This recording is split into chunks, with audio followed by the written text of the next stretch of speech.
हे दोस्तों, मैं चिराग एक ऑडियो के साथ। तो आज की इस वीडियो में कवर कर रहे हैं कॉन्ट्रैक्ट ऑफ एजेंसी का थर्ड पार्ट। अब देखिए, इसके दो वीडियो तो आपने कवर कर ही लिए होंगे, कॉन्सेप्ट आपके क्लियर हो गए होंगे। अब देखिए वो देखिए, उसके बाद ही आपको ये तीसरी वीडियो समझ में आएगी। तो इसके कुछ सेक्शन रह गए थे जो आज की वीडियो में कवर कर लेंगे और आपका कॉन्ट्रैक्ट ऑफ गारंटी खत्म। और याद रखिए, स्पेशल कॉन्ट्रैक्ट के भी सारे टॉपिक आपके एंड। उसके बाद अब मैं दे दूंगा आपको अनसॉल्व एमसीक्यूज की पीडीएफ, सॉल्व जरूर करना।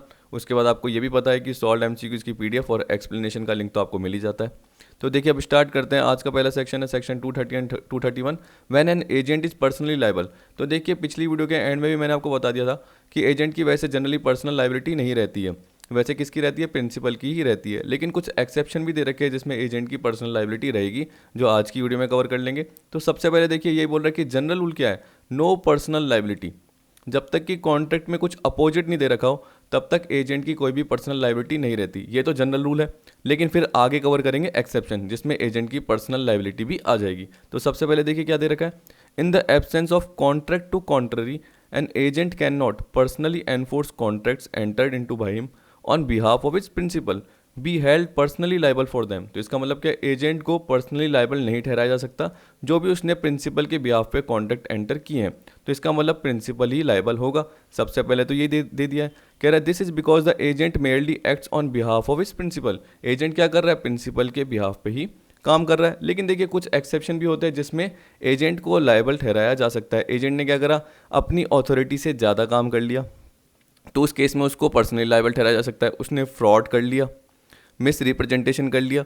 तो इस तरीके से बहुत अलग अलग एक्सेप्शन दे रखे हैं जिसमें क्या बोल रहा है, उसको पर्सनली साथ साथ जॉइंट और सेवरली लाइबल ठहराया जा सकता है। तो यहाँ पे यही बोल रखा है, this is because the agent merely act on behalf of his principal thus he enjoy immunity from being personally sued. इसका मतलब क्या हो गया कि उस पर पर्सनली केस नहीं किया जा सकता, एक तरीके से उसको इम्यूनिटी मिल जाती है। लेकिन एक्सेप्शन में क्या बोल दिया कि उसको पर्सनली लाइबल अलग अलग केसेस में ठहराया जा सकता है। तो यहाँ पे कौन कौन से केसेस है? कह रहा है that is agent personally as well as joint and severally liable.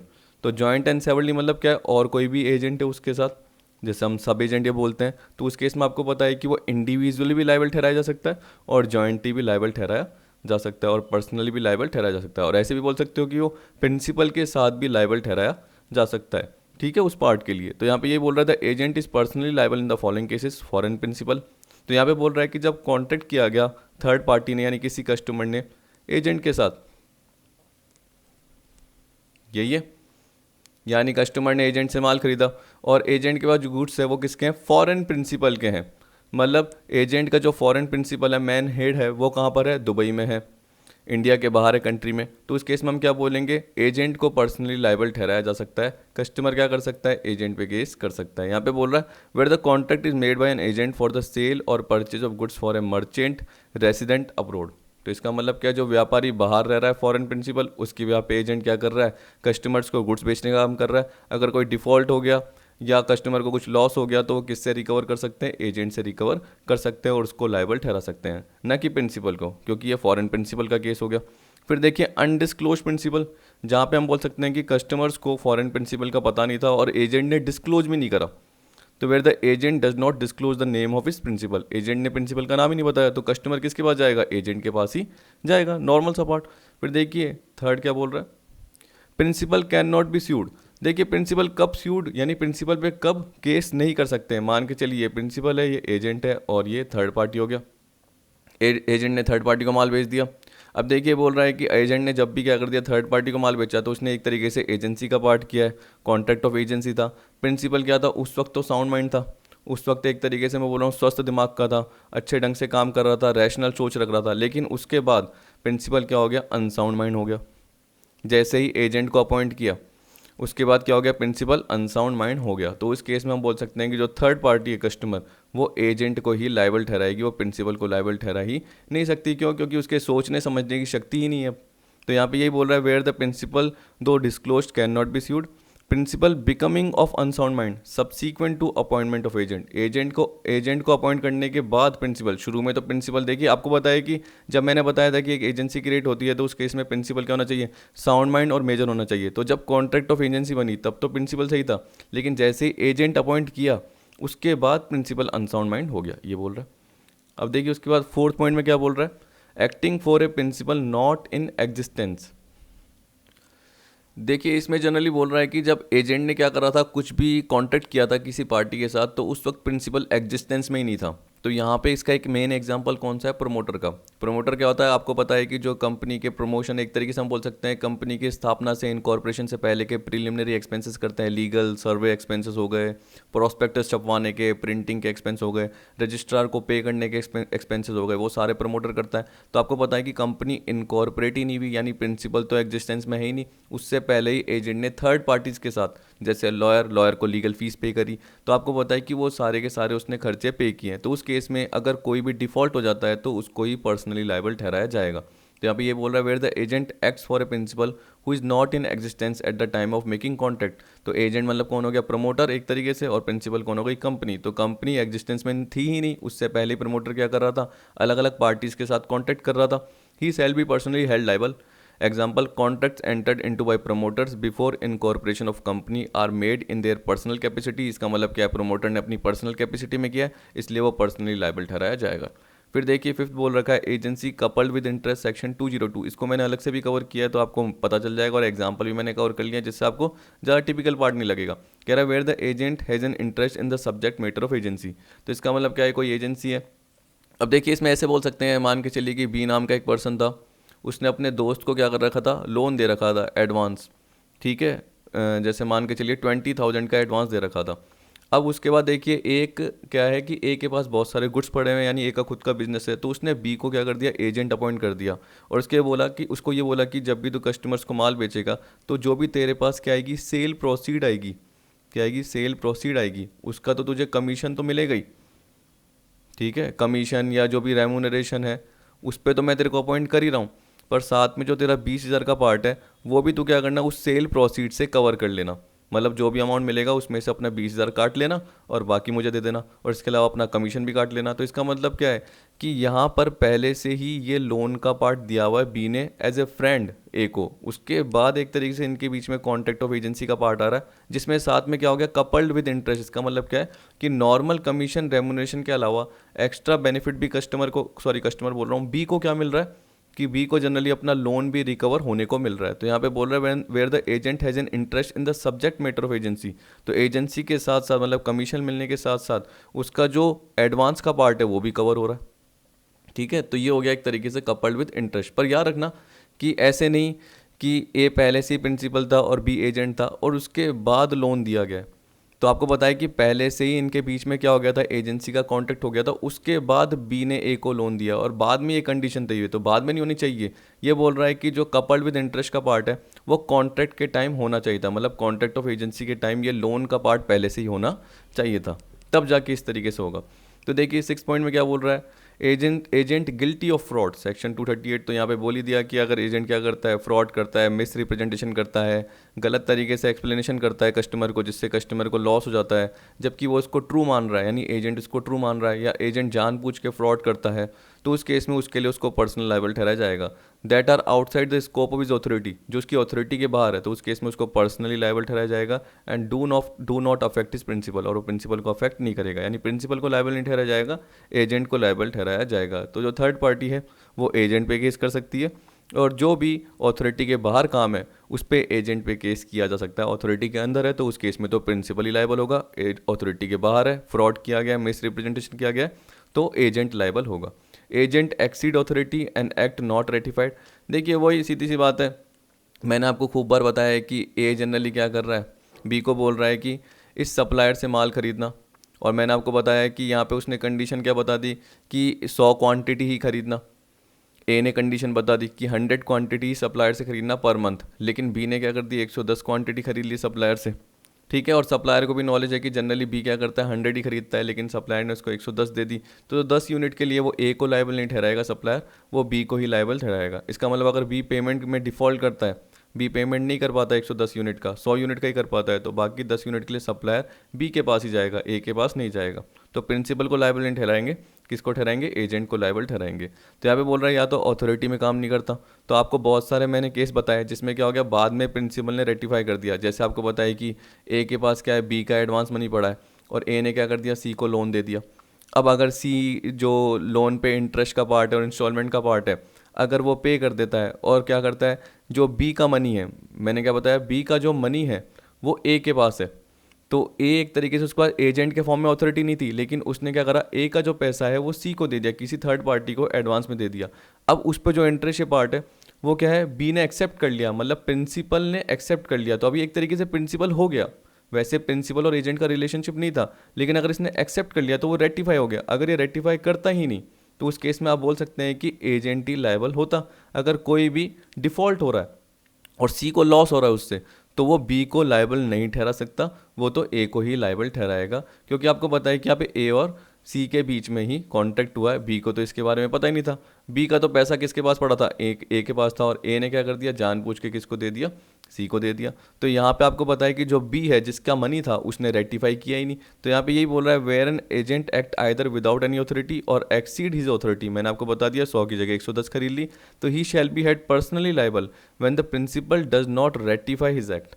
अगर प्रिंसिपल बोलता चलो ठीक है 110 खरीद ली कोई बात नहीं, बाकी 10 यूनिट का पेमेंट भी मैं अपने फंड में से ही कर दूंगा, या आप एक तरीके से मान के चल लेना कि आपके पास जो भी पैसा आता है कस्टमर को बेचने के बाद, क्योंकि जो जो भी है वो सप्लायर से माल भी खरीदता है और कस्टमर्स को माल बेचता भी है, तो जो भी पैसा आएगा उसमें से क्या कर लेना, पेमेंट कर लेना सप्लायर को आराम से। तो तब तो ए ने रेटिफाई कर दिया, लेकिन अगर ए रेटिफाई नहीं करता तो क्या होता, तो उस केस में एजेंट को ही लायबल ठहराया जाता। ये भी मैंने आपको रेटिफिकेशन वाले पार्ट में बता रखा है, वहाँ पे भी एग्जांपल कवर कर रखा है, पिछली वीडियो में जाके देख लेना। Agent receive or pay money, where an agent receive or pay money by mistake or fraud to a third party, he shall be personally liable to such third party. तो यहाँ पे एजेंट क्या करता है, मनी रिसीव कर लेता है या पे कर देता है गलती से, या फ्रॉड कर देता है थर्ड पार्टी का, तो ये तो ऊपर बता ही दिया, तो उस केस में क्या होगा, वो पर्सनली लायबल होगा थर्ड पार्टी के लिए। Also he can personally sue the third party if the fraud और mistake is accountable to such third party. इसका मतलब अगर थर्ड पार्टी ने उससे क्या कर दिया, फ्रॉड कर लिया, मिस्टेक कर लिया, और एजेंट ने गलती से उस थर्ड पार्टी को अमाउंट पे कर दिया, तो इस केस में प्रिंसिपल क्या बोलेगा, मैं थोड़ी लायबल हूँ। प्रिंसिपल ये थोड़ी बोलेगा कि एजेंट को मैं थोड़ी पैसे दूंगा, ये तो तेरी गलती है, तुझे देखना चाहिए था, तुझे मुझसे पूछना चाहिए था, तेरे को मैंने जो अथॉरिटी दी थी उस तरीके से तूने काम नहीं करा, तूने गलती करी है, तो उस केस में तू ही लायबल होगा। तो एजेंट फिर क्या कर सकता है, थर्ड पार्टी पर केस कर सकता है अगर एजेंट को उससे नुकसान हुआ है तो। या अगर हम फिर उल्टा बोल सकते हैं कि अगर थर्ड पार्टी को नुकसान हुआ है तो वो फिर किस पे करेगी, एजेंट पे ही केस करेगी, एजेंट को ही पर्सनल लायबल ठहराएगी, क्योंकि एजेंट ने ही फ्रॉड किया है। Express agreement for personal liability, यहाँ पर देखिए जनरली एजेंट ने बोल दिया कि हाँ मेरी इतनी लाइबिलिटी होगी। Where an agent expressly agrees, ये थोड़ी स्पेलिंग मिस्टेक हो गई, तो where an agent expressly agrees, ठीक है, ऐसे agrees to be personally bound होने के लिए अगर वो एग्री हो गया कि मेरी इतनी लाइबिलिटी रहेगी, तो उस केस में आपको पता है कि एक्सप्रेस एग्रीमेंट है, वो लाइबल रहेगा ही रहेगा। फिर वैसे ही बोल रहा है execution of contract in is own name, यहाँ पे आपको पता है कि ए ने बी को अपॉइंट किया कि वो थर्ड पार्टी से माल खरीदे, ठीक है। अब देखो जैसे कॉटन बेल्स के मैंने खूब बार एग्जांपल दिए, तो उसमें आपको पता है कि बी ने ए के ब्याह पे 1000 कॉटन बेल्स तो खरीद ली, किसके नाम पे, ए के नेम पे, एज नेम, ठीक है। लेकिन जो कुछ मान लो कि 200 कॉटन बेल्स खुद के नाम पे खरीद ली, तो उस केस में ए को लायबल नहीं ठहराया जा सकता। जो आपको पता है कि थर्ड पार्टी जो सप्लायर है वो सिर्फ हम बोल सकते हैं कि ए से एक तरीके से अगर कोई भी डिफ़ॉल्ट होता है तो ए से 1000 कॉटन बेल्स के पैसे लेगा, न कि 1200 के, क्योंकि 200 तो बी ने अपने नाम पर ही लिखवाए, अपने नाम पर ही खरीदे हैं। तो उस केस में जो थर्ड पार्टी सप्लायर वो बी से 200 बेल्स के कॉटन बेल्स के पैसे लेगा। तो where an agent execute a contract in his own name without disclosing that he is acting as agent for a principal, he shall be personally liable. तो इसका मतलब खुद के नाम पे किया। और इसके अलावा हम ये भी बोल सकते हैं कि देखिए यहाँ पे तो ये भी बोल दिया है कि डिस्क्लोज ही नहीं करा उसने प्रिंसिपल के नाम पर।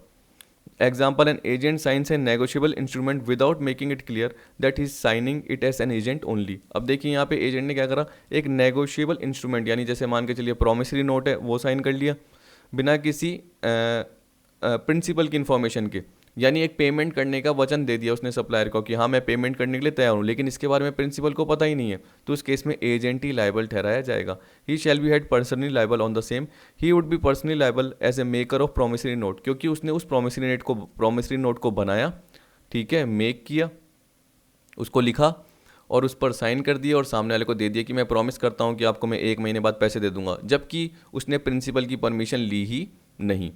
Even though he may be describe as agent, even though चाहे वो एजेंट के फॉर्म में डिस्क्राइब हो रहा है, लेकिन उसको प्रिंसिपल को इन्फॉर्मेशन देनी चाहिए थी कि मैं प्रॉमिसरी नोट क्या कर रहा हूँ, साइन कर रहा हूँ, मैं प्रॉमिसरी नोट लिख रहा हूँ और सामने वाले को पेमेंट करने का प्रॉमिस दे रहा हूँ।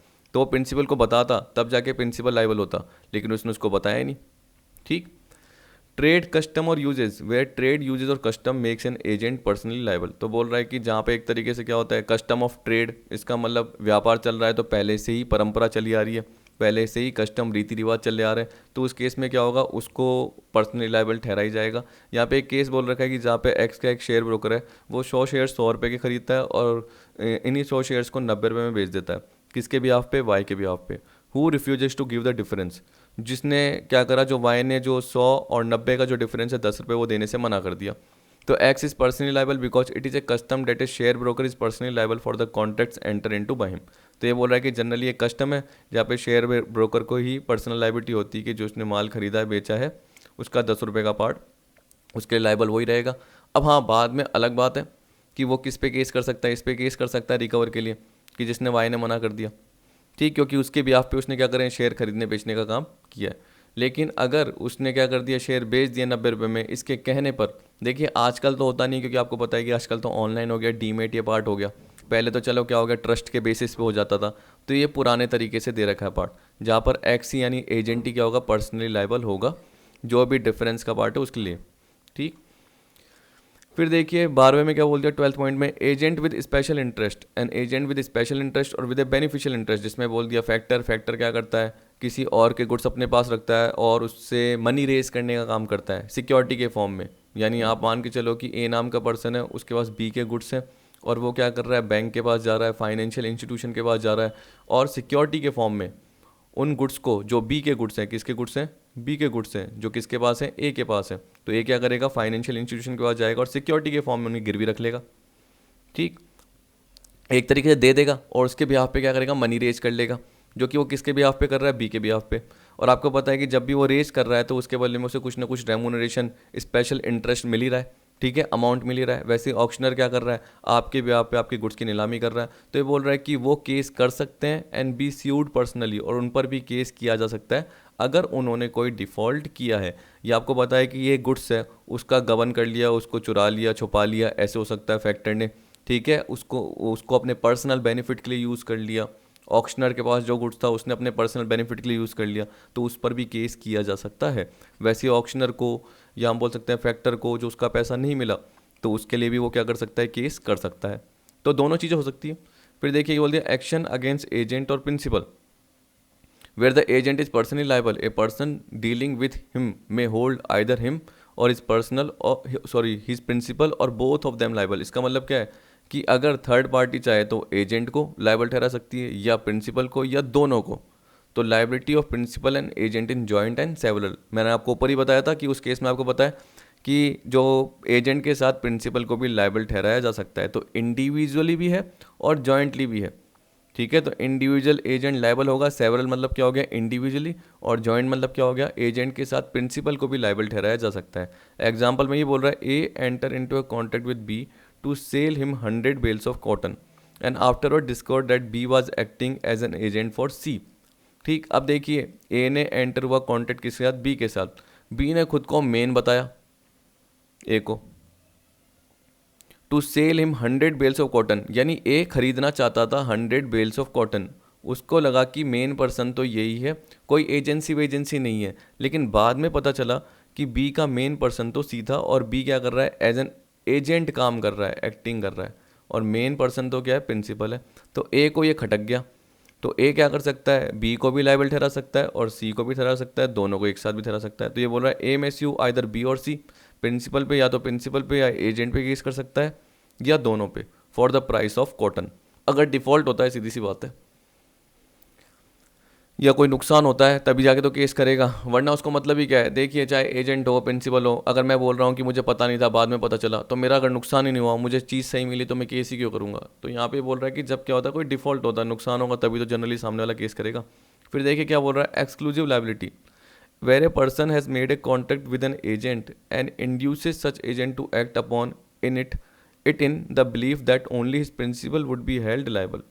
तो यहाँ पे क्या कर रहा है, एक पर्सन कॉन्ट्रैक्ट कर रहा है एजेंट के साथ और एजेंट को इंड्यूस कर रहा है कि ये बिलीव करे कि प्रिंसिपल ही लायबल ठहराया जाएगा। तो यहाँ पे पर्सन कौन हो गया, थर्ड पार्टी, कस्टमर, जो कि एजेंट के साथ क्या कर रहा है, कॉन्ट्रैक्ट कर रहा है, और एजेंट को एक तरीके से अट्रैक्ट कर रहा है, इंड्यूस कर रहा है कि वो इस तरीके से काम करे, इस तरीके से बिलीव करे कि अगर जो भी तुम काम करोगे तो प्रिंसिपल को ही लायबल ठहराया जाएगा। तो उस केस में आपको बताया कि जो वो थर्ड पर्सन है, मतलब जो वो कस्टमर है, उस केस में वो एजेंट को लायबल नहीं ठहरा सकता। यहाँ पे यही दे रखा है, पूरी लाइन पढ़ के देखना, आपको समझ में आ जाएगा। चलिए मैं ऐसे पढ़ता हूँ, where a person has made a contact with an agent and induces such agent to act upon it in the belief that only his principal would be held liable, such third person cannot later on shift the liability onto the agent। बाद में वो agent पर liability नहीं बिठा सकता, क्योंकि आपको पता है कि उस केस में कस्टमर को प्रिंसिपल पर ही केस करना पड़ेगा अगर कोई भी डिफ़ॉल्ट होता है, कोई भी कस्टमर को लॉस होता है, क्योंकि उसने एक तरीके से एजेंट को यही इंड्यूस करा कि प्रिंसिपल ही लायबल होगा, तू लायबल नहीं होगा। मैं तेरे साथ कॉन्टैक्ट कर रहा हूँ, कोई भी डिफ़ॉल्ट होगा तो मैं प्रिंसिपल भी केस करूँगा। ये कस्टमर जानबूझ के इंड्यूस कर रहा है एजेंट को, तो फालतू में एजेंट को लायबल ठहरा ही नहीं जा सकता। तो यहाँ पर यही बोल रहा है कि ये थर्ड पर्सन बाद में लाइबिलिटी को एजेंट पर शिफ्ट नहीं कर सकता, क्योंकि कस्टमर ने यानी थर्ड पर्सन ने ही प्रिंसिपल को लायबल ठहराने के लिए एक तरीके से बोला था, एजेंट को बार बार इंड्यूस किया था। वैसे ही अगर ये पार्ट हो किसके साथ, प्रिंसिपल के साथ, कि कस्टमर एजेंट के साथ कांटेक्ट कर रहा है and induces the principal to act upon it in the believe that only agent would be held liable, और जानबूझ के कस्टमर क्या बोल रहा है कि मैं प्रिंसिपल यानी आपको लायबल नहीं ठहराऊंगा, सिर्फ एजेंट को ही लायबल ठहराऊंगा। तो इस केस में आपको बताया कि बाद में वो प्रिंसिपल पर शिफ्ट नहीं हो सकती। तो यहाँ पे अगर आप पूरा केस पढ़ेंगे, एक बार इसको मैं इरेज करता हूँ तो आपको समझ में आ जाएगा। देखिए, where a person has made a contact with an agent and induces such agent to act upon it in the believe that only his principal would be held liable, induces the principal to act upon it in the believe that only his agent would be held liable. ठीक है, respective case कोई सा भी हो सकता है दोनों में से। Such third person can not later on shift the liability on to the agent, जो कि इससे रिलेटेड है, क्योंकि उसने एजेंट को एक तरीके से क्या करा, इंड्यूस करा और बिलीव दिलाया कि सिर्फ प्रिंसिपल ही लायबल होगा। तो उस केस में लायबिलिटी एजेंट की तरफ शिफ्ट नहीं की जा सकती, और द प्रिंसिपल फिर प्रिंसिपल की तरफ शिफ्ट नहीं की जाती। कब, अगर प्रिंसिपल को उसने इंड्यूस किया या प्रिंसिपल को बिलीव दिलाया कि एजेंट को ही मैं लायबल ठहराऊंगा, एजेंट पर ही लायबिलिटी बनेगी, तुम्हारे ऊपर लायबिलिटी नहीं बनेगी, तो बाद में वो प्रिंसिपल पर केस नहीं कर सकता। कौन, थर्ड पर्सन, जो भी कस्टमर है।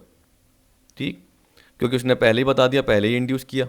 फिर देखिए, एजेंसी कपल्ड विद इंटरेस्ट, मैंने आपको बताया था, when agency is created for securing some benefit to the agent over and above his remuneration as an agent, it is called as agency coupled with interest. तो मैंने बताया कि remuneration तो जो फिक्स है वो तो है ही, उसके अलावा कुछ बेनिफिट एडिशनल मिल रहे हैं एजेंट को, तो उसे बोलेंगे एजेंसी कपल्ड विद इंटरेस्ट। अब देखिए, बोल रहा है the interest should exist at the time of creation of agency. जब एजेंसी क्रिएट हुई, आपको पता है कि उसका रेमुनरेशन तय हो गया होगा, उस वक्त जो एडिशनल बेनिफिट की बात कर रहे हो वो होना चाहिए। If the interest arises after the creation of agency, agency create होने के बाद अगर इंटरेस्ट अराइज हुआ, then it would not be called as agency coupled with interest. इसका एक बार एग्जाम्पल कवर कर लेते हैं, फिर ये 3 पॉइंट पढ़ लेंगे। देखो, 2 एग्जाम्पल इससे लिंक किए, दोनों आपको सेम दिखेंगे, बस क्या होगा, लाइन का फर्क होगा। ये बोल रहा है X consigned 100 bags of wheat to Y who has advance ₹10,000 to X. तो यहाँ पे देखिए, मैं पहले से ही आपको बता रहा था कि बी क्या था, ए का दोस्त था, ऐसे बताया था मैंने आपको, और बी ने क्या कर रखा था, एडवांस दे रखा था। तो यहाँ पे यही केस इसमें दे रखा है, और इसमें देखो पढ़ के देखिए क्या बोल रहा है, एक्स ने 100 बैग ऑफ वीट वाई को दिए, जिसने वाई ने क्या कर रखा था, एक्स को एडवांस दे रखा था। तो आप ऐसे बोल सकते हैं कि वाई ने एक्स को क्या दे रखा था, लोन, कितने का, 10,000 रुपीज़ का। उसके बाद देखिए क्या बोल रहा है, एक्स ने कंसाइन किए 100 बैग्स। तो इस केस में आप एक्स क्या हो गया, प्रिंसिपल बाद में, और वाई क्या हो गया, एजेंट। तो ये चीज़ तो पहले ही हो गई थी, who has advance ₹10,000 to X. तो वाई ने एक्स को क्या कर रखे थे, एडवांस लोन के फॉर्म में 10,000 रुपये दे रखे थे। ठीक है, उसके बाद देखो एक तरीके से एजेंट बन गया, बाद में एजेंट बना। तो अब पता है कि जब एजेंट बना तो उस वक्त एक तो ये पार्ट था ही, और जब एजेंट बना तो उसको कमीशन तो मिलेगा ही। तो कमीशन तो था एजेंसी क्रिएट करते समय, रेम्यूनरेशन तो था, पर साथ में ये भी बेनिफिट मिल गया। क्या बेनिफिट मिल गया कि वाई जब भी माल बेचेगा और जो भी उसको प्रोसीड मिलेगी उसमें से 10,000 रिकवर कर सकता है। तो यहाँ पे क्या बोल रहा है, X authorise Y to sell the wheat, ठीक है, and to pay himself ₹10,000 out of the proceed of wheat. तो यही बोला कि एक्स ने वाई को ऑथराइज कर दिया कि वीट को बेच देना, यानी गेहूँ बेच देना, उससे जो भी पैसा मिले उससे तेरा कमीशन है तो जो होगा वो तो मैं तुझे दूंगा ही, पर साथ में अपने 10,000 का जो भी अमाउंट है लोन वो रिकवर कर लेना। Later on X directed Y not to sell the wheat. बाद में देखिए क्या बोल रहा है, एक्स ने वाई को डायरेक्ट किया कि वीट मत बेचे। Ignoring X direction Y sold the wheat to recover ₹10,000। X could not revoke his authority because the agency was coupled with interest. तो आपको बताया कि देखिए यहाँ पे एजेंसी किसके साथ बनी, कपल्ड विद इंटरेस्ट। तो वाई को तो क्या है, रिकवर करने ही अपने 10,000। अब एक्स बाद में क्या करता है, मना कर देता है कि नहीं वीट मत बेचे। तो वाई क्या बोलेगा, मैं तो बेचूंगा, क्योंकि मुझे मेरे 10,000 पे लोन रिकवर करने हैं जो कि तू बाद में मुझे नहीं देगा। और जब हमने एजेंसी क्रिएट की थी उस वक्त क्या था, ये भी हमने तय किया था कि जो एजेंसी का रेमुनरेशन है उसके अलावा ये लोन का पार्ट है वो भी मैं रिकवर करूँगा, किसके थ्रू, तेरे वीट को बेच के, तेरे गेहूँ को बेच के। अब तू मना नहीं कर सकता। वाई ऐसे बोल रहा है एक्स को, तो X could not revoke his authority because the agency was coupled with interest and hence Y could sell the wheat, Y बेच सकता है। लेकिन देखिए इसमें ऐसा नहीं होगा, इसमें वाई नहीं कर पाएगा। क्यों? क्योंकि यहाँ पे एडवांस दिया गया है बाद में, एजेंसी क्रिएट होने के बाद में। तो यहाँ पे देखिए एक्स ने वाई को 100 बैग ऑफ वीट भेजे, तो इसका मतलब क्या है, एक्स आपका प्रिंसिपल था और वाई एजेंट था शुरू से ही। उसके बाद देखो क्या बोल रहा है यहाँ पे, देखिए बोल रहा है and authorise Y to sell the wheat, Y बाद में क्या करता, कस्टमर्स को वीट बेचता। तो एजेंसी तो पहले से थी। Later on Y advance ₹10,000 to X, तो बाद में ये हुआ, तो इसका मतलब एजेंसी क्रिएट होने के बाद में हुआ, तो उसे एजेंसी कपल्ड विद इंटरेस्ट नहीं कहा जाएगा। ठीक है, तो यहाँ पे देखो later on Y advance ₹10,000 to X which X fail to pay, X directed Y not to sell the wheat, X ने वाई को बोला कि वीट मत बेचे, लेकिन आपको पता है कि वाई को खुद की पैसे की टेंशन थी, तो उसने क्या बोला, ignoring X direction Y sold the wheat to recover ₹10,000, उसने वीट बेचा, जो भी पैसा मिला उसे 10,000 रिकवर कर दिए। X could revoke his authority because the agency was not coupled with interest, तो एक्स उसकी ऑथोरिटी को रिवोक कर सकता है क्योंकि agency was not coupled with interest. आप बोलोगे वाई को तो नुकसान हो गया, देखिए वाई बाद में चाहे तो एक्स पे केस कर सकता है कि मैंने इसको 10,000 एडवांस दिए थे उसने नहीं दिए, लेकिन हम एजेंसी की बात कर रहे हैं कि एजेंसी पे जो अथॉरिटी है प्रिंसिपल की, प्रिंसिपल रिवोक कर सकता है, कैंसिल कर सकता है या नहीं कर सकता। तो यहाँ पे हम बोलेंगे प्रिंसिपल क्या कर सकता है, कैंसिल कर सकता है, लेकिन यहाँ पर नहीं कर सकता क्योंकि यहाँ पे कपल्ड विद इंटरेस्ट है और यहाँ पे कपल्ड विद इंटरेस्ट नहीं है। Hence Y could not sell the wheat, इसलिए वाई वीट नहीं बेच सकता। ओके, अब देखिए इसके बाद बोल रहा है इररिवोकेबल एजेंसी। तो अभी हमने पढ़ा कि एजेंसी अगर कपल्ड विद इंटरेस्ट होती है तो रिवोक नहीं की जा सकती। देखिए यहाँ पे जैसे रिवोक हो गई क्योंकि यहाँ पे बाद में हुआ, लेकिन यहाँ पर तो क्या था, जब एजेंसी क्रिएट हुई उससे पहले ही कुछ ना कुछ इंटरेस्ट था जो कि प्रिंसिपल ने एजेंट को बोल दिया कि हाँ जो भी तू माल बेचेगा मेरे बिहाफ पे, उससे जो भी पैसा मिलेगा उससे अपने एडवांस को कवर कर लियो, जो भी तूने लोन मुझे दिया है वो क्या कर दियो, लेस कर दियो, जो रेमुनरेशन कमीशन है वो तो तुझे मिलेगा ही मिलेगा। तो उस केस में जो प्रिंसिपल है वो अथॉरिटी को रिवोक नहीं कर सकता, x could not revoke his authority. तो यहाँ पे हमने यही पढ़ लिया कि एजेंसी कपल्ड विद इंटरेस्ट है, such agency can not be terminated to the extent of such interest. और हाँ, मैं 3 लाइनें तो पढ़ाना ही भूल गया, ये तो पढ़ा है। देखिए क्या बोल रहा है, agency coupled with interest can not be terminated to the prejudice of such interest. इसका मतलब क्या है कि उस इंटरेस्ट को नुकसान पहुंचा के एजेंसी कपल्ड विद इंटरेस्ट को टर्मिनेट नहीं किया जा सकता। ये नहीं कि एक्स को पता चल गया कि भाई 10,000 देने पड़ेंगे, जो पैसा आएगा माल बेचने पर उसमें से कम हो जाएगा अमाउंट, तो इससे अच्छा उसको मनाही कर देता हूँ, वाई को माल बेचने से। तो ऐसा नहीं होगा क्योंकि आपको पता है कि एजेंसी क्रिएट हो गई और कपल्ड विद इंटरेस्ट हो गया, तो बाद में उसके इंटरेस्ट को नुकसान नहीं पहुंचाया जा सकता है। फिर agency couple with interest does not terminate even on death और इंसैनिटी ऑफ द प्रिंसिपल। इसका मतलब क्या हो गया, प्रिंसिपल जैसे एक्स की डेथ हो गई तो आपको पता है कि यहाँ पे कपल विद इंटरेस्ट था, तो एक्स का जो रिप्रेजेंटेटिव होगा वो पैसे देगा, एक्स का जो रिप्रेजेंटेटिव होगा। तो बोल रहा है कि डेथ हो गई, इंसैनिटी मतलब वही मानसिक रूप से अस्वस्थ हो गया पर्सन, तो उसका जो रिप्रेजेंटेटिव है उसको पैसे देना पड़ेगा। Thus such agencies irrevocable to the extent of such interest. तो इसका मतलब क्या बोल रहा है कि ये जो 10,000 रुपये तक का अमाउंट था उतने तक एजेंसी को इरिवोक नहीं किया जा सकता, कैंसिल नहीं किया जा सकता प्रिंसिपल द्वारा। तो यहाँ पे हमने यही पढ़ लिया। फिर देखिए क्या बोल रहा है, part exercise of authority by agent. Principal ने एजेंट को अथॉरिटी दी, एजेंट ने माल खरीद लिया, बाद में प्रिंसिपल बोलता है कि भाई मत खरीदे। ठीक है, तो एजेंट ने तो क्या कर दिया, सप्लायर से माल खरीद लिया और एजेंट ने क्या कर दिया, सप्लायर को पे भी कर दिया। बाद में प्रिंसिपल बोलता है कि मत पे करे, तो जब एजेंट ने तो पे कर दिया ना, तो यहाँ पे एक तरीके से ऑथोरिटी हो ही गई। Part exercise of authority by agent, agent के पास ऑथोरिटी थी, तो यहाँ पे यही बोल रहा है where the agent has partly exercise the authority the principal can not revoke the authority so far as regard such act and obligation as arise from already done in the agency. हम ऐसे बोल सकते हैं कि supplier से माल खरीद लिया तो गुड्स तो परचेज कर लिए, तो किसके बिहाफ पे खरीदे, प्रिंसिपल के बिहाफ पे एजेंट ने खरीदे, किससे, सप्लायर से खरीदे। अब जो पेमेंट होगा वो तो प्रिंसिपल को करना ही पड़ेगा क्योंकि पार्ट एक्सरसाइज तो हो गई है, कुछ काम तो हो गया है। तो यहाँ पे ये बोल दिया A authorise B to buy 1,000 bales of cotton on account of A. तो आपको पता है कि ए प्रिंसिपल है और बी क्या है, एजेंट है। यहाँ पे बोल रहा है and to pay for it out of A's money remaining in B's hand. तो ये बोल रहा है कि बी के हाथ में जो भी पैसा पड़ा है, ठीक है, बी के हाथ में जो भी पैसा पड़ा है वो किसका था, ए का पैसा पड़ा था, क्योंकि आपको पता है कि ए तो प्रिंसिपल है। ए क्या करता है, एक तरीके से देखो बी को ऑथराइज करता है कि 1,000 कॉटन बेल्स खरीद लेना और जो तेरे पास पैसा पड़ा है मेरा, ए क्या बोल रहा है बी को कि जो तेरे पास पैसा पड़ा है मेरा उससे पे कर देना। बी ने 1000 बेल्स ऑफ कॉटन ए के नेम पे खरीद ली, क्योंकि आपको पता है कि बी एजेंट है जो ए के भी आप पे खरीद सकता है, and so as not to render himself personally liable for the price.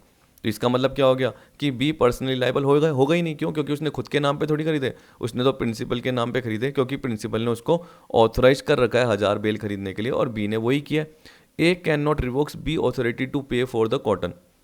अब देखिए यहाँ पे क्या बोल रहा है कि ए बाद में बी की ऑथोरिटी रिवोक नहीं कर सकता कॉटन की प्राइस पे करने के लिए। तो आपको पता है कि बी के पास जो ए का कैश पड़ा है उसके बाद बी क्या करेगा, उस सप्लायर को पे करेगा ही करेगा। ठीक है। अब देखिए अलग बात है कि ए बी के पास आएगा सारा कैश लेके चले आएगा, तो तब तो हम बोल सकते हैं कि जो सप्लायर वो ए पर केस कर सकता है और बी भी ए पर केस कर सकता है कि इसने क्या कर दिया, जानबूझ के सारा का सारा कैश ले गया जो इसका था, जबकि इसने मुझे अथॉरिटी दे रखी थी कि सप्लायर से माल खरीद और पेमेंट कर, लेकिन ये पेमेंट ही करने नहीं दे रहा मुझे। तो वहाँ पर आपको पता है कि एजेंट भी केस कर सकता है और जो सामने वाला थर्ड पार्टी है वो भी क्या करेगा, केस करेगा ही करेगा, सप्लायर भी करेगा। Personal liability incurred by agent, where the agent has incurred personal liability the agency is irrevocable. A authorise B to buy 1000 bales of cotton on account of A and to pay for it out of A's money remaining in B's hand. B buys 1000 bales of cotton in his own name. तो देखो क्या बोल रहा है, ए ने authorise किया B को, तो ए प्रिंसिपल है उसने बी को ऑथराइज किया एजेंट को कि 1000 बेल खरीद ले मेरे नेम पे, और बाद में क्या होगा, मेरी मनी में से पे कर देना, क्योंकि तेरे हाथ में जो भी पैसा पड़ा है वो मेरा ही पड़ा है। तो बी क्या बोल रहा है, सॉरी ए क्या बोल रहा है बी को कि आराम से पेमेंट कर देना और ये 1000 बेल ऑफ कॉटन खरीद लेना। B buys 1000 bales of cotton in his own name. तो बी ने ए के नेम पे नहीं खरीदा, तो देखिए ऊपर एग्जांपल में क्या है, ए के नेम पे खरीदा प्रिंसिपल के बिहाफ पे, लेकिन यहाँ पे बी ने खुद के बिहाफ पे खरीदा, यानी एजेंट खुद ही खुद के नाम पे खरीद रहा है, तो इस केस में वो पर्सनली लाइबल होगा। A can not revokes B authority so far as regard payment for the cotton. तो इस केस में आपको बोल रहा है कि ए बी की ऑथोरिटी को रिवोक नहीं कर सकता, क्योंकि इस केस में जो बी है वो खुद ही पर्सनली लाइबल है। अब देखिए डेलीगेशन ऑफ अथॉरिटी, जिसमें आपको जनरली क्या बोल रहा है कि आप अथॉरिटी को क्या कर सकते हो, डेलीगेट कर सकते हो, दे सकते हो। तो general rule is that an agent can not lawfully employs another act which he has expressly or impliedly undertaken to perform personally. तो इसका मतलब क्या है, अगर एक प्रिंसिपल और एजेंट के बीच में कोई पार्ट हुआ है, कोई कॉन्ट्रैक्ट हुआ है कि ये पर्टिकुलर गुड्स सप्लाई करेगा, या हम बोल सकते हैं कि देखिए प्रिंसिपल के गुड्स है उसको ए क्या करेगा, कस्टमर्स को बेचेगा। ठीक है। अब ए क्या करता है, प्रिंसिपल की जानकारी के बिना किसी और पर्सन को, अपने एक दोस्त को बी को भी अपॉइंट कर लेता है कि भाई कस्टमर को गुड्स बेच, तो उस केस में प्रिंसिपल लायबल नहीं होगा, और हम बोल सकते हैं कि जो ए है वो बी को अपनी अथॉरिटी को डेलीगेट नहीं कर सकता। General rule is that an agent can not lawfully employ another act which he has expressly or impliedly undertaken to perform personally. तो ए ने पर्सनली एक तरीके से पी के साथ करा है, तो वो किसी और को ये डेलीगेट नहीं कर सकता। लेकिन एक्सेप्शन में क्या बोल रहा है, there is a custom or usages of trade to that effect. तो एक तरीके से क्या बोल रहा है कि इस तरीके से व्यापार करना है, तो प्रिंसिपल को पता है कि ये कस्टम चल रहा है, रिवाज चल रहा है, जिसमें क्या कर सकता है कि ए किसी और पर्सन को एम्प्लॉय से काम करा सकता है, नॉर्मल ऑपरेशन का पार्ट है, तो ये पार्ट हो गया। तो जिसमें आपको पता है कि वो अपने एम्प्लॉयज़ से, सब एजेंट से काम करवा सकता है। फिर बी क्या बोलते हैं, where power of agent to delegate can be inferred from the conduct of both the principal and the agent. तो ये बोल रहा है कि एजेंट के डेलीगेट करने की पावर कहाँ से आ रही है, प्रिंसिपल के कंडक्ट के थ्रू भी आ रही है और एजेंट के कंडक्ट के थ्रू भी आ रही है। यानी एक तरीके से दोनों ही अपनी सहमति दे रहे हैं कि हाँ नॉर्मल दूसरे पर्सन से भी काम करवाया जा सकता है। When the principal is aware of the intention of the agent to appoint sub agent but he does not object to it. वही सीधी सी बात है कि प्रिंसिपल ने एजेंट को बोला कि भाई मुझे मेरा क्या करना है, हाउस बेचना है, मकान बेचना है, किसको, किसी भी कस्टमर को, और मुझे इतना अमाउंट चाहिए, 50 लाख तो चाहिए ही चाहिए। ठीक है। अब ए उसी वक्त कॉल करता है और अपने दोस्त को बोलता है कि भाई एक मकान क्या करना है, बिकवाना है, उस पर मैं तुझे इतना कमीशन दे दूंगा। तो प्रिंसिपल चाहे तो ऑब्जेक्ट कर सकता था कि नहीं तुझे ही बेचना है जाके, तू किसी और को हायर नहीं कर सकता। प्रिंसिपल ऑब्जेक्ट कर सकता है, लेकिन प्रिंसिपल ने ऑब्जेक्ट नहीं करा, क्योंकि प्रिंसिपल को तो अपना मकान बिकने से मतलब है कि 50 लाख में बिक जाए। अब वो जो ए है वो चाहे किसी से भी बिकवाए, किसी भी अपने दोस्त से बात करे, उससे प्रिंसिपल को मतलब नहीं है। तो इस केस में क्या बोल रहा है, प्रिंसिपल को अवेयरनेस है एजेंट की इंटेंशन की कि वो किसी सब एजेंट को अपॉइंट कर रहा है, लेकिन वो उस पर ऑब्जेक्ट नहीं कर रहा। ऑब्जेक्ट अगर ऑब्जेक्ट करता तो उस केस में अथॉरिटी को डेलीगेट नहीं कर सकते, ए बी को डेलीगेट नहीं कर पाता। फिर देखिए क्या बोल रहा है, when principal permits appointment of sub agent, principal ने परमिशन दे दी, एक्सप्रेसली दे दी एक तरीके से। If the nature of agency such that sub agent is necessary, बोल रहा है कि एजेंसी का नेचर इस टाइप का कि सब एजेंट को अपॉइंट करना जरूरी है। Where the act to be done is purely ministerial not involving confidence or use of discretion. तो जहाँ पे बोल रहा है कि प्योरली मिनिस्ट्रल है, इसका मतलब क्या है कि एक पर्टिकुलर जो एजेंट है उसका जिसका ऑफिस है तो वो दूसरों को काम सौंपेगा ही सौंपेगा, क्योंकि वो सारे के सारे काम जरूरी थोड़ी खुद कर सके, तो उसके अंडर में जो भी है उनको वो काम देगा ही देगा। ठीक है, जिसमें कोई कॉन्फिडेंस का पार्ट नहीं है या डिस्क्रिशन का पार्ट नहीं है। कहने का मतलब प्रिंसिपल सिर्फ एजेंट को ही काम सौंपता है और बोलता है कि ये कॉन्फिडेंशियल है और आपको किसी को बताना नहीं है। अगर ऐसा पार्ट होता तो एजेंट किसी को डेलीगेट नहीं कर सकता था। लेकिन जहाँ पर मिनिस्ट्रियल मतलब मैनेजमेंट से रिलेटेड काम है, एडमिनिस्ट्रेशन से रिलेटेड है, और आपको पता है कि एजेंट दूसरों से काम कराएगा ही कराएगा, वो ये सारा का सारा काम खुद कर ही नहीं सकता, तो वहाँ पर आराम से डेलीगेट हो सकता है। लेकिन जहाँ पे कॉन्फिडेंशियल पार्ट है या जहाँ पर प्रिंसिपल एजेंट को बोल रहा है कि नहीं आपको ही करना है क्योंकि ये एक इंपॉर्टेंट पार्ट है और किसी को मैं ये पार्ट नहीं बता सकता, where unforeseen emergency arises rendering appointment of sub agent necessary. Unforeseen कोई भी इमरजेंसी अराइज हो गई जिसकी वजह से क्या हो गया, सब एजेंट को अपॉइंट करना जरूरी हो गया। फिर देखिए अब क्या बोल रहा है, legal relationship between the principal and sub agent and agent. Principal and sub agent and agent, if sub agent is properly appointed, इसका मतलब क्या है कि आपको पता है कि यहाँ पर जो ऊपर बताया था कि एजेंट ने सब एजेंट को अपॉइंट करा और प्रिंसिपल को जनरली पता है, प्रिंसिपल को जनरली पता है और प्रिंसिपल क्या कर रहा है, उस पर ऑब्जेक्ट भी नहीं कर रहा। तो इस केस में हम बोल रहे हैं कि प्रिंसिपल को पता है, तो इस केस में देखिए क्या बोल रहा है, principal is bound to third parties for the act of sub agent. तो सब एजेंट जो भी एक्ट करेगा, जैसे हमने क्या बोला, ए ने बी को अपॉइंट करा तो प्रिंसिपल ने एजेंट को अपॉइंट करा। ठीक है, अब एजेंट ने क्या कर दिया, सी नाम के पर्सन को अपॉइंट कर दिया जो कि सब एजेंट है। क्या है, सब एजेंट। अब देखिए ए को ये पता है लेकिन ए ऑब्जेक्ट नहीं कर रहा है, यानी प्रिंसिपल क्या कर रहा है, ऑब्जेक्ट नहीं कर रहा है इसके बारे में। तो इस केस में अगर सी ने कस्टमर्स को माल बेचा और कस्टमर को कुछ लॉस हो गया, क्वालिटी इशू रहा जो कि सी के बिहाफ पे ही था, तो इस केस में principal is bound to the third party for the act of sub agent. तो इस केस में देखिए कस्टमर क्या कर सकता है, प्रिंसिपल पे केस कर सकता है। प्रिंसिपल ये नहीं बोल सकता मैंने तो बी को काम दिया था, अब बी ने किसको डेलीगेट कर दिया मुझे पता ही नहीं है। तो देखिए आपको पता है कि प्रिंसिपल को पता था, प्रिंसिपल बाद में ये नहीं बोल सकता, तो प्रिंसिपल बाउंड होगा। The agent is responsible to the principal for the act of sub agent. फिर आपको पता है कि अब प्रिंसिपल किसको पकड़ेगा, इसको पकड़ेगा। तो agent is responsible to the principal for the act of sub agent. तो सब एजेंट ने जो भी क्या कर दिया, लॉस कर दिया कस्टमर का, तो कस्टमर किसको पकड़ेगा, यानी थर्ड पार्टी प्रिंसिपल को पकड़ेगी, प्रिंसिपल पकड़ेगा एजेंट को। Sub agent is responsible to the agent for the act done by him. ठीक, अब देखिए सब एजेंट क्या है, responsible to the agent for the act done by him. तो अब यहाँ पे हम क्या बोल सकते हैं कि इस वाले केस में प्रिंसिपल ने किसको पकड़ा, एजेंट को पकड़ा। तो इसी तरीके से आप पता है कि एजेंट किसको पकड़ेगा, सब एजेंट को पकड़ेगा। नॉर्मल से केस है, आप खुद ही एक बना सकते हो, आपको पता चल जाएगा। फिर क्या बोल रहा है, sub agent is not responsible to the principal except in case of fraud और विलफुल रॉन्ग। तो यहाँ पे आप देख सकते हैं कि यह सब एजेंट का केस नहीं आया, कस्टमर प्रिंसिपल को पकड़ रहा है, प्रिंसिपल किसको पकड़ रहा है, एजेंट को, एजेंट किसको कर रहा है, सब एजेंट को। लेकिन जो सब एजेंट है रेस्पॉन्सिबल नहीं है प्रिंसिपल के लिए, तो प्रिंसिपल क्या करेगा, सब एजेंट को नहीं पकड़ पाएगा। प्रिंसिपल सब एजेंट को नहीं पकड़ पाएगा मतलब रेस्पॉन्सिबल नहीं ठहरा पाएगा, किसको छोड़ के, फ्रॉड या विलफुल रॉन्ग। फ्रॉड या विलफुल रॉन्ग मतलब जानबूझ के कपट किया है, धोखा किया है, यानी इसकी इंटेंशन थी डिसीव करने की, नुकसान पहुंचाने की प्रिंसिपल को। सब एजेंट की जानबूझ के इंटेंशन थी, इसलिए उसने सब एजेंसी ली है एजेंट से, क्योंकि उसको पता है कि प्रीवियस किसी कंडक्ट के लिए प्रिंसिपल ने उसका नुकसान किया था। प्रिंसिपल ने क्या नुकसान किया, उसको लग रहा है कि सी को नुकसान किया था, तो मैं तो इसको नुकसान पहुंचाऊंगा, तो जानबूझ के फ्रॉड किया, जानबूझ के रॉन्ग किया। तो उस केस में सब एजेंट क्या है, लायबल होगा और प्रिंसिपल क्या कर सकता है, उस पर केस कर सकता है। लेकिन बाकी सारे काम के लिए प्रिंसिपल नहीं कर सकता सब एजेंट पे। ठीक है, एजेंट सब एजेंट पे कर सकता है, एजेंट सब एजेंट पे कर सकता है, और प्रिंसिपल किस पे कर सकता है, एजेंट पे कर सकता है, अगर सब एजेंट को प्रॉपर्ली अपॉइंट किया है। अब देखिए क्या बोल रहा है, sub agent is not properly appointed. तो आपको क्या बोल रहा है कि जैसे प्रिंसिपल है, एजेंट है और यहाँ पे सब एजेंट है, ये बात कर रहा है। अगर सब एजेंट को प्रॉपर्ली अपॉइंट नहीं करा, यानी प्रिंसिपल की परमिशन नहीं ली गई, तो यहाँ पे प्रिंसिपल बाउंड होगा ही नहीं, प्रिंसिपल लायबल होगा ही नहीं। तो आपको पता है कि अगर कस्टमर को लॉस हुआ है, तो जैसे अभी मैंने आपको बताया कि ये कस्टमर प्रिंसिपल को लायबल ठहरा सकता है, तो हम क्या बोलेंगे, नहीं ठहरा सकता इस वाले केस में। फिर agent is responsible to the principal. अब देखिए एजेंट जो रेस्पॉन्सिबल होगा वो क्या होगा, प्रिंसिपल पे होगा। इसका मतलब प्रिंसिपल क्या कर सकता है, एजेंट पे केस कर सकता है। And the third party for the act of sub agent. तो यहाँ पे आप देख सकते हो कि agent is responsible to principal for the act of sub agent. यहाँ पे क्या है, प्रिंसिपल और थर्ड पार्टी दोनों के लिए। तो यहाँ पे देखिए प्रिंसिपल इज नॉट बाउंड, यहाँ पे प्रिंसिपल इज बाउंड है और यहाँ पे देखिए नॉट बाउंड, ये आ गया डिफरेंस। फिर देखिए agent is responsible to principal for act of sub agent, और यहाँ पे देखिए एजेंट रेस्पॉन्सिबल है प्रिंसिपल, यानी प्रिंसिपल के लिए वो जवाबदेह होगा और थर्ड पार्टी को भी उसको जवाब देना पड़ेगा।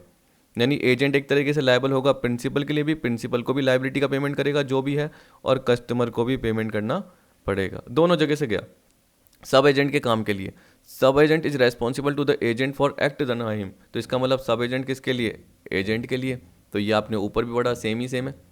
फिर देखिए last point, sub agent is not responsible to principal, चाहे फ्रॉड भी हो चाहे विलफुल रॉन्ग भी हो। देखिए यहाँ पे मैंने और कुछ लाइन नहीं लिखी है, तो इसका मतलब क्या है, चाहे फ्रॉड भी हो चाहे विलफुल रॉन्ग भी हो तो सब एजेंट प्रिंसिपल के लिए लायबल नहीं रहेगा। चाहे फ्रॉड भी हो, याद रखना, चाहे विलफुल रॉन्ग भी हो या एनी अदर एक्ट हो, कुछ भी हो, fraud, wilful act, any other act, कुछ भी हो, उसके लिए सब एजेंट प्रिंसिपल के लिए लायबल नहीं रहेगा, वो प्रिंसिपल को लायबिलिटी पे नहीं करेगा। यहाँ हम बोल सकते हैं कि प्रिंसिपल उस पर केस नहीं कर पाएगा। ठीक, अब देखिए क्या बोल रहा है, liability of principal to third party for the act of agent. देखिए सेक्शन 226 सबसे पहली वीडियो में बता दिया था, तो यहाँ बताने की जरूरत नहीं है, एक बार पढ़ लेना, सेम टू सेम पॉइंट है। अगर आप चाहो तो मैं ऊपर आपको बता सकता हूँ, 1 मिनट जाके। तो देखिए ये आ गया अपना पार्ट कॉन्ट्रैक्ट ऑफ एजेंसी का। देखिए ये पॉइंट मैंने बता दिया था, तो यहाँ पे यही बोल रहा था कि जैसे एजेंट को जितनी ऑथोरिटी दी गई है उतनी ही उसकी क्या होगी, एक तरीके से लाइबिलिटी रहेगी अगर कोई भी कंसीक्वेंसेज होते हैं, कोई भी उसकी वजह से लॉस हो जाता है। तो इस केस में ऐसे माना जाएगा कि जैसे प्रिंसिपल ने थर्ड पार्टी के साथ कॉन्ट्रैक्ट किया था वैसे ही एजेंट ने भी किसके साथ, थर्ड पार्टी के साथ किया। तो उस केस में एजेंट की ऑथोरिटी ही उतनी रहेगी और लाइबिलिटी भी उतनी ही रहेगी। ज़्यादा पार्ट के लिए उसको लायबल ठहराया जा ही नहीं सकता। हाँ, अगर वो एक्सीड करता है ऑथोरिटी तो उसके लिए उसको लायबल ठहराया जा सकता है। तो बोल रहा है वेदर द एक्ट, यहाँ पे देखिए ये बोल रहा है when agent exceed his authority, whether the acts done within the authority are separable from the act done beyond authority. तो बोल रहा है कि जो एक्ट किया गया है, अगर उसको जो उसने काम किया गया है जो अथॉरिटी के अंदर था उसको उससे सेपरेट किया जा सकता है, अगर हाँ the principal is not bound for excess act done by the agent. तो मैंने आपको वही बताया, देखिए कि उसको ए ने बी को अपॉइंट किया कि सप्लायर से क्या कर, मैंने बार बार एग्जांपल बताया क्योंकि सिंपल एग्जांपल ही आपको रखने होते हैं कि ए ने बी को बोला कि पर मंथ क्या करना, 100 क्वांटिटी ही खरीदना, लेकिन उसने सप्लायर से कितनी 120 क्वांटिटी खरीद ली। तो जो ज़्यादा 20 क्वांटिटी आपको पता है उसको सेपरेट किया जा सकता है और उसकी रेट भी पता है कि हर क्वांटिटी की रेट 1000 रुपये, 1000 रुपये पर पीस था। तो 20,000 की जो भी लाइबिलिटी होगी, यानी सप्लायर को जो भी अमाउंट चाहिए, सप्लायर को 100 इंटू 1000 भी चाहिए, तो वो तो चलो ए दे देगा, लेकिन जो 20 क्वांटिटी इंटू 1000 है वो ए नहीं देगा क्योंकि इसको सेपरेट किया जा सकता है। तो अगर सेपरेट किया जा सकता है तो प्रिंसिपल बाउंड नहीं होगा एक्सिस एक्ट के लिए, उसके लिए एजेंट ही लाइबल होगा। तो एक्स्ट्रा 20 क्वांटिटी के लिए 1000 रुपये के हिसाब से 20,000 रुपये बी ही पे करेगा सप्लायर को, और सप्लायर ए से डिमांड नहीं कर सकता, सप्लायर सिर्फ ए से 100 क्वांटिटी की डिमांड कर सकता है। If no the principal is not bound by the transaction and the principal can repudiate the whole transaction. तो इसका मतलब क्या है कि अगर नहीं, कहने का मतलब जो ऑथोरिटी है उसको सेपरेट नहीं किया जा सकता, एक मिक्स क्वांटिटी जिसको पता नहीं किया जा सकता था, ठीक है, या कुछ पर्टिकुलर चीज़ थी ट्रांजेक्शन जिसको अलग नहीं किया जा सकता, तो उस केस में प्रिंसिपल ट्रांजेक्शन से बाउंड नहीं होगा और प्रिंसिपल ट्रांजेक्शन को क्या कर सकता है, कैंसिल कर सकता है, पूरे ट्रांजेक्शन से पीछे हट सकता है। यहाँ पे ये पार्ट आ गया। फिर देखिए अब है termination of agency. Termination of agency में आपको जो दे रखा है वो कौन कौन से पार्ट दे रखे हैं, by the act of party जिसमें एग्रीमेंट यानी म्यूचुअल एग्रीमेंट है, रिवोकेशन दे रखा है, उसके बाद दे रखा है by the agent renouncing the business of agency, यानी वो क्या कर रहा है, एजेंसी के बिजनेस को छोड़ रहा है, त्याग रहा है, सरेंडर कर रहा है एक तरीके से। फिर देखिए यहाँ पे दे रखा है B by operation of law. तो पहला क्या है आपका, by the act of parties, फिर दूसरा क्या है, बाय ऑपरेशन ऑफ लॉ। बस ये पार्ट है और लास्ट आपके पॉइंट बचा है और का सारा पॉइंट खत्म। तो देखिए एक ही वीडियो में कवर कराना था क्योंकि लास्ट 2-3 लाइन के लिए क्या अलग वीडियो बनाना, नॉर्मल सा पार्ट है। देखो यहाँ पे क्या बोल रहा है, एजेंसी टर्मिनेट कब होती है, जब प्रिंसिपल और एजेंट म्यूचुअली एग्री हो जाते हैं कि हाँ ये ट्रांजेक्शन सारे हो चुके हैं, आपका ड्यू अमाउंट आपको मिल चुका है और मुझे भी मेरा कमीशन रेमुनरेशन मिल चुका है, सब कुछ हो चुका है, अब हमें टर्मिनेट कर देनी चाहिए अपनी एजेंसी। या इसी तरीके से मान के चलो स्पेशल एजेंट की बात करते हैं, ब्रोकर, ऑक्शनर। तो आपको पता है कि आपका अगर नीलाम हो गया, आपको ऑक्शनर ने बेच के दे दिया, जो भी पैसा है वो आपके पास आ चुका है, ऑक्शनर को कमीशन मिल चुका है, वो पार्ट हो गया। तो हम क्या बोल सकते हैं, म्यूचुअल एग्रीमेंट के थ्रू एजेंसी टर्मिनेट हो जाती है किसी भी time. Revocation, when the agency is coupled with interest the principal can not revoke the agency to the prejudice of such interest. तो इसका मतलब क्या है, जब तक एजेंट को वो इंटरेस्ट नहीं मिल जाता, मैंने आपको बताया था कि 10,000 रुपये का लोन दिया है, उसके बाद देखो क्या हो रहा है, कॉन्ट्रैक्ट ऑफ एजेंसी का पार्ट आ रहा है जिसमें सामने वाले प्रिंसिपल ने बोल रखा है कि जो मैंने 10,000 रुपये लोन लिया है वो आप क्या कर देना, जो भी गुड्स बेचोगे उसमें से जो भी पैसा मिलेगा उसमें से रिकवर कर लेना। तो खुद का कमीशन तो ले लेना और साथ में जो अमाउंट है वो भी रिकवर कर लेना, जो लोन का अमाउंट है, ठीक है। लेकिन बाद में वो रिवोक नहीं कर सकता, प्रिंसिपल अथॉरिटी को रिवोक नहीं कर सकता, तो उसका जितना इंटरेस्ट है एजेंट उतना तो वो हकदार है ही। तो उस केस में प्रिंसिपल अथॉरिटी को रिवोक यानी कैंसिल नहीं कर सकता। Principal can revoke the authority at any time before the authority has been exercise so as to bind the principal. तो आपको अभी अभी हमने पढ़ाया कि ए ने बी के साथ क्या करा, एक एजेंसी का कॉन्टेक्ट किया, बी सप्लायर से माल खरीद चुका है। अब बाद में ए ये नहीं बोल सकता कि भाई मैं तो पेमेंट नहीं करूँगा, पर आपको पता है कि बी ए से मांगेगा या बी के पास ए के पैसे पड़े हैं तो वो आराम से सप्लायर को पे कर सकता है, क्योंकि पार्ट एक्सरसाइज हो चुकी है। ये हमने पढ़ा अभी अभी, आप चाहे देख सकते हैं, ये रहा, पार्ट एक्सरसाइज हो चुकी है। तो उस केस में आपको बताया कि जो बी ने ए के नेम पे 1000 बैल्स ऑफ कॉटन खरीद लिए थे, तो उस केस में देखिए बी को पर्सनली लायबल नहीं ठहराया जा सकता और ए अथॉरिटी रिवोक कर ही नहीं सकता, यानी प्रिंसिपल अथॉरिटी को रिवोक कर ही नहीं सकता। तो ये क्या बोल रहा है कि जैसे ही पार्ट एक्ट हो चुका है, एक तरीके से एजेंसी एग्जीक्यूट हो चुकी है, पर्सन काम कर चुका है, कहाँ गया, ये रहा। The principal can revoke the authority at any time before the authority has been exercise so as to bind the principal. तो देखिए जैसे एजेंट ने एक्ट कर दिया, ऐसे बोलते हैं एजेंट ने एक्ट करा, प्रिंसिपल बाउंड हो गया। तो जब अगर एजेंट ने एक्ट नहीं करा होता तो उस वक्त प्रिंसिपल क्या कर सकता था, अथॉरिटी को कैंसिल कर सकता था उसके काम करने से पहले, एजेंट के काम करने से पहले। Principal can not revoke the authority given to his agent after the authority has been partly exercise, ये मैंने बताया आपको। तो या तो पूरी हो चुकी है तब नहीं कर सकते, या पार्टली हो चुकी है, जैसे एग्जाम्पल के फॉर्म में बताया। When agency, if for fixed period, the principal must make compensation to agent for premature revocation of agency without sufficient cause। तो यहाँ पे देखिए क्या बोल दिया कि एक फिक्स पीरियड के लिए, 1 साल के लिए है, उससे पहले ही जनरली क्या कर दिया, प्रिंसिपल ने एजेंसी को कैंसिल कर दिया, प्री मैच्योर रिवोकेशन कर दिया, तो उसको सफिशिएंट कॉज बताने पड़ेंगे। ठीक है, अगर सफिशिएंट कॉज नहीं बता पाता प्रिंसिपल, तो इस केस में प्रिंसिपल को एजेंट को कंपनसेशन देना पड़ेगा, जो भी हर जाना है, इंडेमनीफाई करना पड़ेगा, एक तरीके से क्षतिपूर्ति का भुगतान करना पड़ेगा, कंपनसेट करना पड़ेगा। रिवोकेशन में भी एक्सप्रेस और implied from the conduct of the principal. Revocation express भी हो सकती है और इम्प्लाइड भी हो सकती है प्रिंसिपल के कंडक्ट से। अब देखिए यहाँ पे क्या बोल दिया, bye the agent renouncing the business of agency. Renunciation में भी एक्सप्रेस और implied from the conduct of agent. When agency is for fixed period, the agent must make compensation to the principal for premature renunciation of agency without sufficient cause। देखो आप दोनों point पढ़ के देखो, ये भी सेक्शन 205 है, ये भी सेक्शन 205 है। इसमें जनरली जो क्या कर रहा है, प्रिंसिपल क्या कर रहा है, रिवोक कर रहा है, क्या कर रहा है, रिवोक, प्री मैच्योर रिवोकेशन कर रहा है एजेंसी का, और यहाँ पे देखिए एजेंट कर रहा है। तो यहाँ पर जनरली जो होता है रिवोकेशन वो कौन कर रहा है, प्रिंसिपल कर रहा है। कौन कर रहा है, प्रिंसिपल कर रहा है।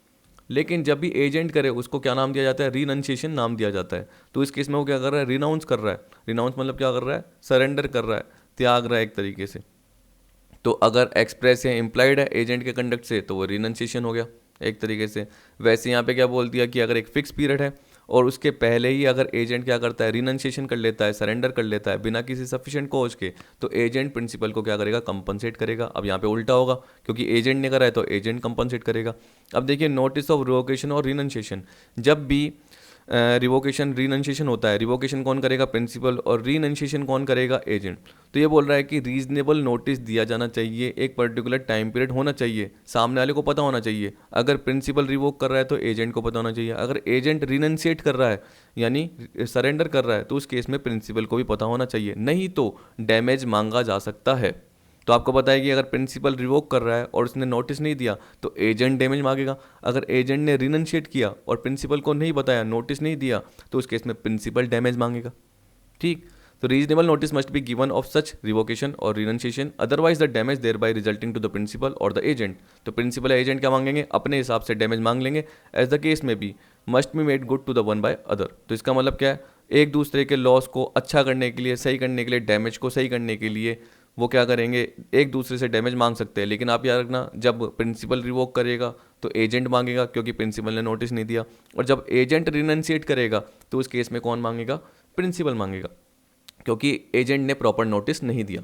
ऑपरेशन ऑफ लॉ, सीधी सी बात है, एजेंसी का बिजनेस ही कंप्लीट हो गया, जिसके लिए बनी थी वो कंप्लीट हो गया। अब इसमें क्या एग्जांपल बताना, कोई भी पर्टिकुलर आपको मैंने बता दिया। देखो जैसे वही प्रॉपर्टी डीलर का, उसने मकान बेच के दे दिया सामने वाले को उसका, और उससे कमीशन ले लिया, तो एजेंसी का बिजनेस कंप्लीट हो गया। एक ऑक्शनर का एग्जांपल बता दिया आपको, वैसे एक फिक्स पीरियड के लिए बनी हुई है, तो फिक्स पीरियड कंप्लीट हो गया सारा का सारा part.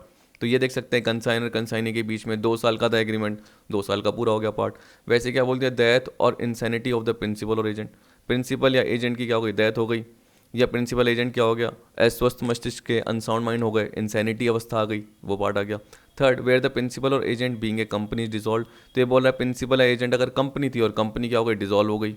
Destruction of subject matter of agency, तो बोल रहा है जिस मैटर के लिए एजेंसी क्रिएट की गई थी उसका ही डिस्ट्रक्शन हो गया, मतलब जिस गुड्स के लिए एजेंसी क्रिएट हुई थी वो बाद में एक तरीके से मान लो अनलॉफुल हो गया।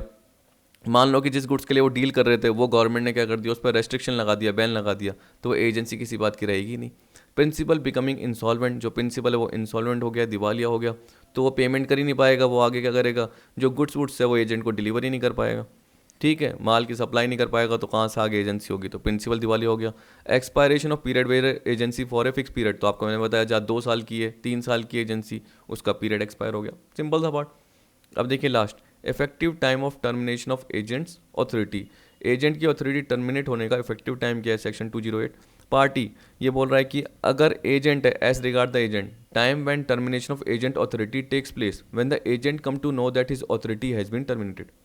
तो ये बोल रहा है कि अगर पार्टी, अगर एजेंट है तो उसको कब पता चलेगा, जब यानी उसको ये पता चल जाएगा कि उसकी अथॉरिटी टर्मिनेट कर दी गई है, तो प्रिंसिपल क्या करेगा, उसको नोटिस दे देगा, रीजनेबल। नहीं तो आपको पता है कि अगर उसको नोटिस नहीं दिया, उसके नज़र में आया, तो वो क्या करेगा, डैमेज मांग सकता है, जो ऊपर मैंने बताया।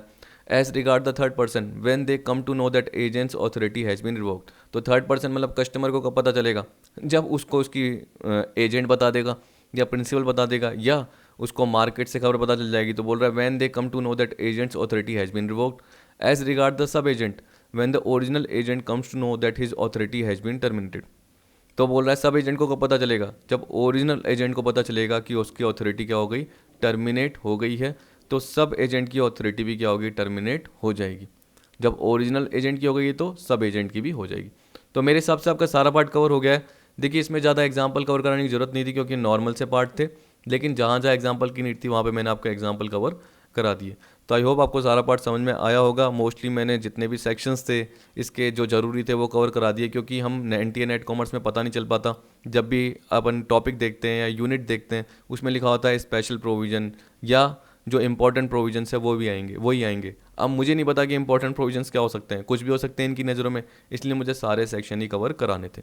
तो अब देखिए एमसीक्यू जरूर सॉल्व करना, मैं आपको अनसॉल्व पीडीएफ दे दूंगा। ओके, जो नेक्स्ट वीडियो आपको मिलेगी वो सॉल्व एमसीक्यूज़ की मिलेगी। उसके बाद आपको अगला topic sale of goods act 1930 वाला पार्ट मिल जाएगा। आई होप आपको वीडियो पसंद आई होगी। वीडियो देखने के लिए थैंक यू।